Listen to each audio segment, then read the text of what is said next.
49। इस सूत्र में बताया है सत्व पुरुष अन्यता ख्याति मात्रस्य। जो योगाभ्यासी व्यक्ति सत्व बुद्धि को, सत्व शब्द के बहुत सारे अर्थ हैं, प्रसंगानुसार अलग अलग अर्थ होते हैं, और कहीं कहीं कोई शब्द किन्हीं वस्तुओं का एक प्रतिनिधि के रूप में भी होता है। जैसे मन है, मन जड़ है, तो कहीं हमने ये कहना है कि जड़ पदार्थों को जानने से ये लाभ होता है, और वहां पर हम ऐसा कह दें मन को जानने से ये लाभ होता है, अथवा मन आदि पदार्थों को जानने से ये लाभ होता है, तो वो मन सभी जड़ पदार्थों का प्रतिनिधि माना जाएगा। मन शब्द से केवल मन ही तक अर्थ सीमित नहीं रखेंगे, और भी सारी जड़ वस्तुओं का ग्रहण कर लेंगे। तो ये शास्त्रों की परंपरा है, वो इस तरह से भाषा का प्रयोग करते हैं। तो यहां जो सत्व शब्द है, सत्व शब्द का अर्थ यहां पर बुद्धि, और बुद्धि से केवल बुद्धि तक सीमित नहीं रहेंगे, सभी जड़ पदार्थों का यह प्रतिनिधि है, उदाहरण मात्र है, बुद्धि आदि सब पदार्थ। तो सत्व का अर्थ हो गया बुद्धि आदि सभी जड़ पदार्थ। और पुरुष, पुरुष चेतन है।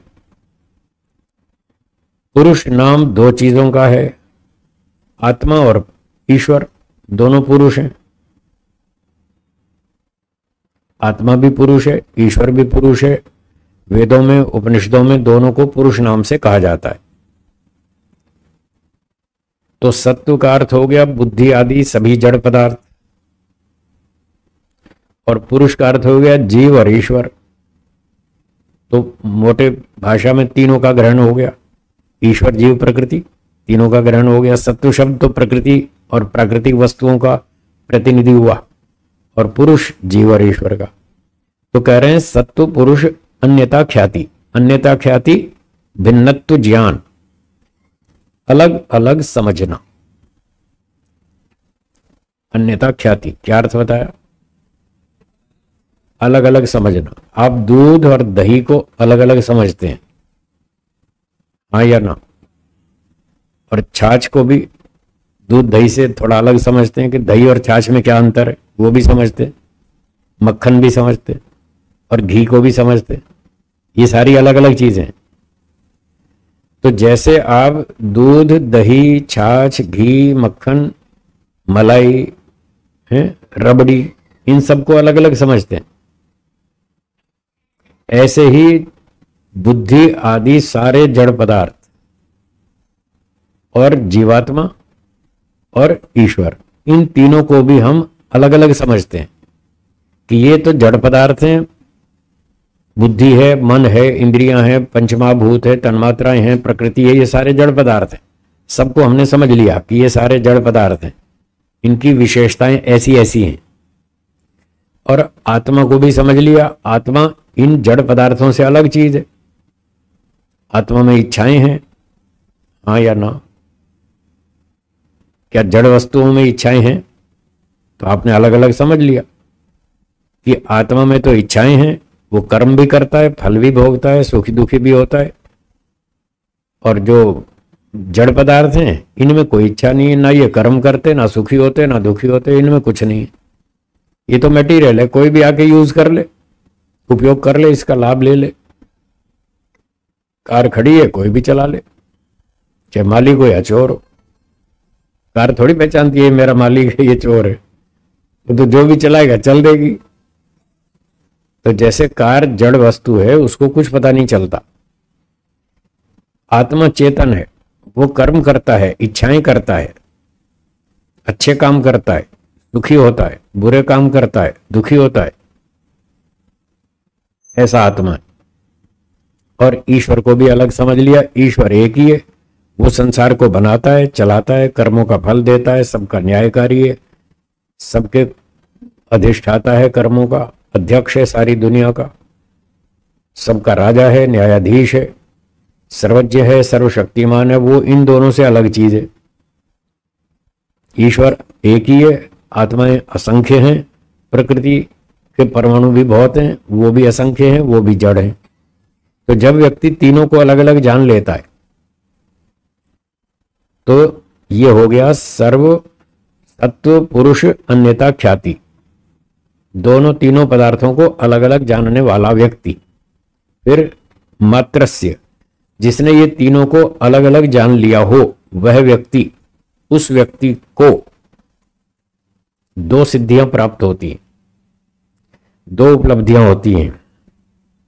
एक सर्वभाव अधिष्ठातृत्वम, एक तो ये सिद्धि प्राप्त होती है, क्या होती है बोलिए? सर्वभाव अधिष्ठातृत्वम, और दूसरी सर्वज्ञातृत्वम, दूसरी सर्वज्ञातृत्वम। ये दो सिद्धियां उसको प्राप्त होती हैं, जो ईश्वर जीव प्रकृति तीनों को अलग अलग ठीक ठीक समझ लेता है। जब वो तीनों को अलग अलग समझ लेता है तो वो ये समझ लेता है प्रकृति जड़ है या चेतन, प्रकृति से बना मन जड़ है या चेतन, बुद्धि जड़ या चेतन, इंद्रियां तन्मात्राएं पंच महाभूत स्कूटर कार मोटर गाड़ी ये सब जड़ है। उसने सब चीज समझ ली और आत्मा को भी समझ लिया कि आत्मा स्वतंत्र है, ये चेतन है और स्वतंत्र है, ये मेरे कंट्रोल में नहीं रह सकता, पर जड़ वस्तुएं पराधीन है वो मेरे कंट्रोल में रह सकती हैं। और ईश्वर को भी समझ लिया, ईश्वर सृष्टि का मालिक है, राजा है, संचालक है। तो ऐसा समझने पर उसको ये लाभ होता है सर्वभाव अधिष्ठातृत्वम। वो जितने भी प्राकृतिक वस्तुएं हैं, सर्वभाव सारे पदार्थ, भाव भावात्मक पदार्थ, सत्तात्मक पदार्थ, मन, इंद्रियां, शरीर, बुद्धि, ये सारी चीजें, और स्कूटर कार आदि, और machine, washing machine, refrigerator, telephone आदि आदि, ये सारे जड़ पदार्थ, इन सब का वो अधिष्ठाता हो जाता है, इन सब के ऊपर अधिकार कर लेता है, सबको कंट्रोल कर लेता है। फिर ये समस्या नहीं रहती, क्या करे जी, मन तो मानता नहीं, ये समस्या खत्म, ये उसकी सिद्धि हो गई। मन मेरे कंट्रोल में है, मन जड़ वस्तु है, मैं जैसे चलाऊंगा वैसे चलेगा। कार मेरे कंट्रोल में है, मैं जैसे चलाऊंगा वैसे चलेगी।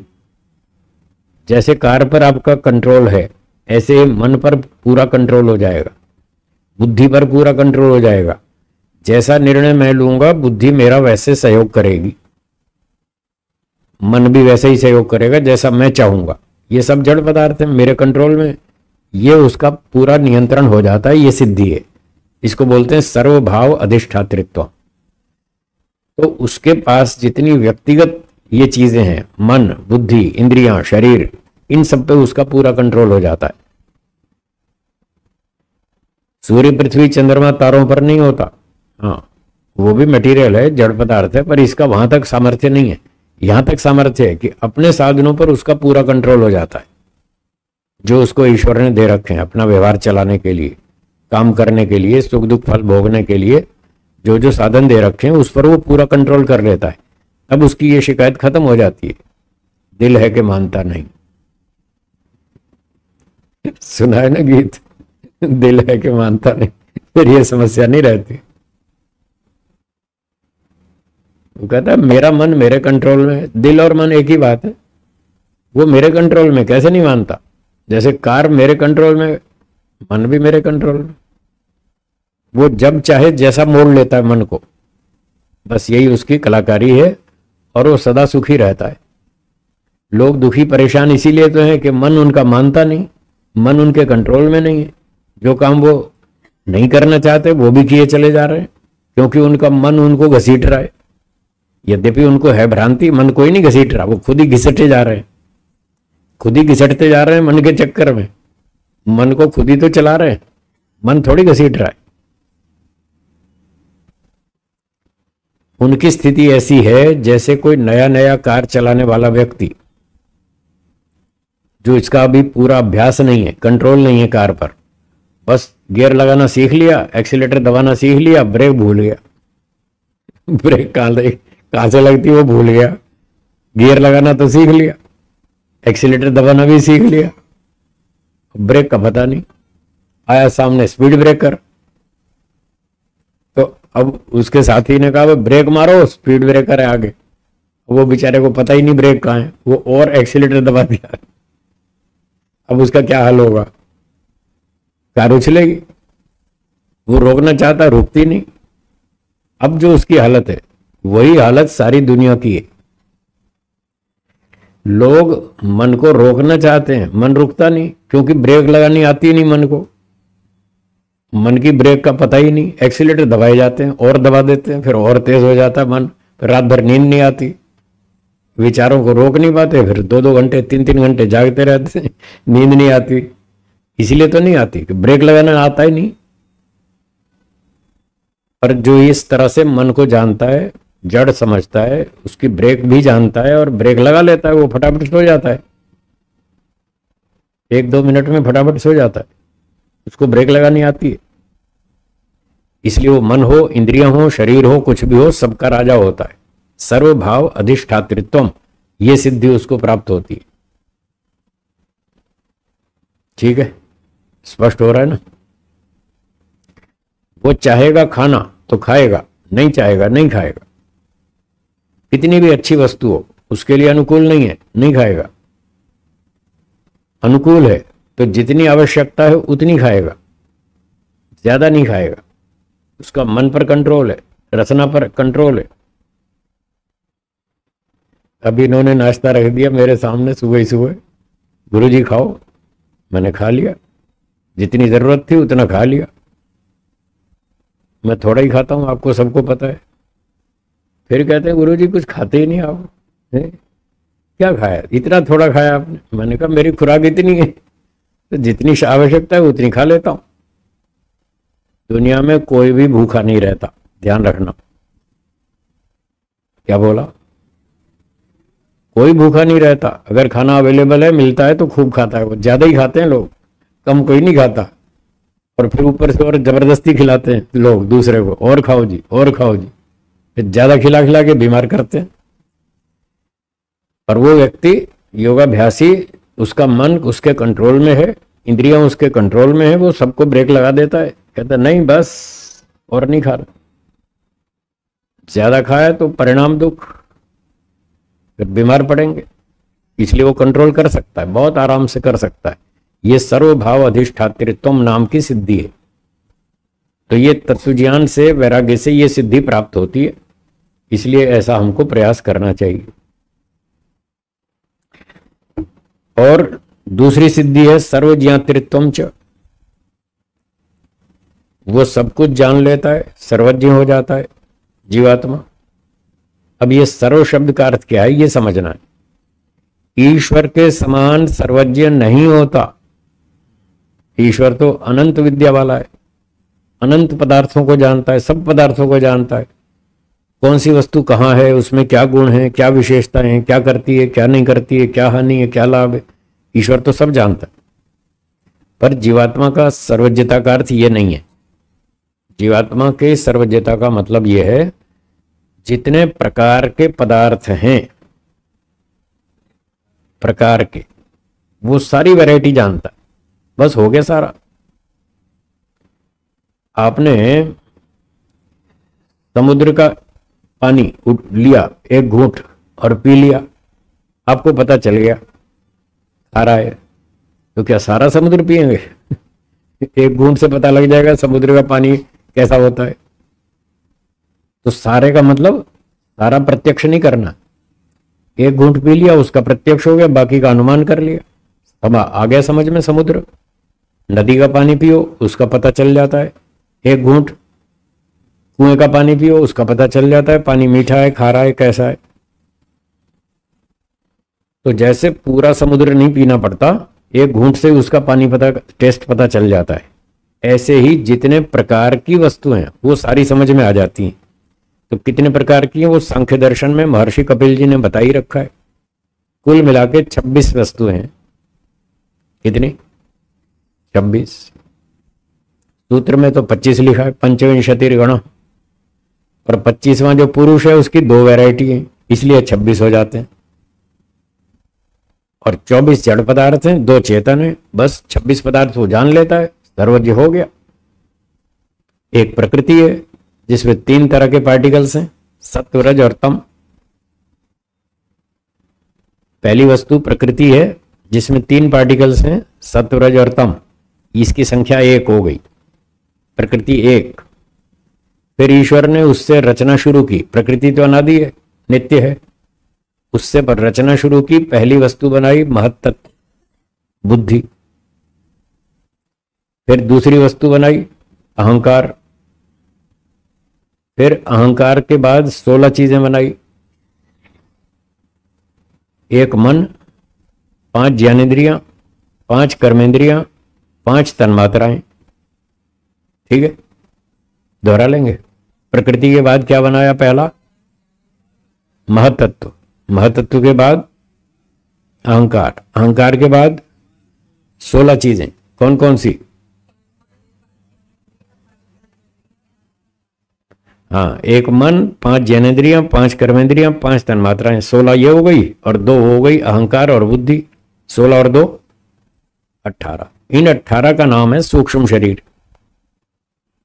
सप्तदश एकम लिंगम, सांख्य दर्शन का सूत्र। सप्तदश एकम लिंगम, 17 और 1 18 पदार्थों का लिंग शरीर कहलाता है। इस सूक्ष्म शरीर को लिंग शरीर भी कहते हैं। लिंग शरीर, सूक्ष्म शरीर, दोनों नाम एक ही वस्तु के। तो 18 चीजें ये हो गई जो बनाई ईश्वर ने। फिर तन्मात्राओं के बाद बनाए पंचमहाभूत। 18 और 5 कितने हुए? 23। पृथ्वी, जल, अग्नि, वायु, आकाश, पंचमहाभूत। 18 5 23 और 24वीं प्रकृति मूल, 24 जड़ पदार्थ, 25वां जीवात्मा, 26वां ईश्वर। हो गया सर्वज्ञ। सारी जान ली और क्या रह गया? सब जान लिया। तो ये सिद्धि होती है। इस प्रकार से वो सर्वज्ञ हो गया। ईश्वर का भी उसको गुण कर्म स्वभाव समझ में आ गया कि वो राजा है, दुनिया का मालिक है, सर्वशक्तिमान है, अनंत विद्यावान है, न्यायकारी है, सबका अध्यक्ष है। और आत्माओं का भी पता चल गया, आत्मा एक देशी है, अणुमात्र है, छोटा सा है, कर्म करने में स्वतंत्र है, फल भोगने में परतंत्र है। कभी अच्छे काम करता है, कभी बुरे काम करता है। जब इसका ज्ञान शुद्ध होता है तो ये अच्छे काम करता है, जब अविद्या आ जाती है तो घोटाले करता है। तो आत्मा को भी समझ लिया और प्रकृति भी जान ली सारी। ये मन है, ये बुद्धि है, ये इंद्रियां हैं, इसका ये काम है, इसका ये काम है, सारा समझ में आ गया। अब कुछ बचा नहीं, तो वो सर्वज्ञ बन गया। सर्वज्ञातृत्व, सब कुछ जान लिया, ये उसको सिद्धि हो गई। तो इतना पदार्थ कोई जान ले सांख्य के हिसाब से, और फिर इसका योगाभ्यास करे, अभ्यास करे, और सब चीजों को अच्छी तरह अंदर अंदर समझता रहे, तो उसको ये लाभ हो जाएगा। ये 2 सिद्धियां होगी।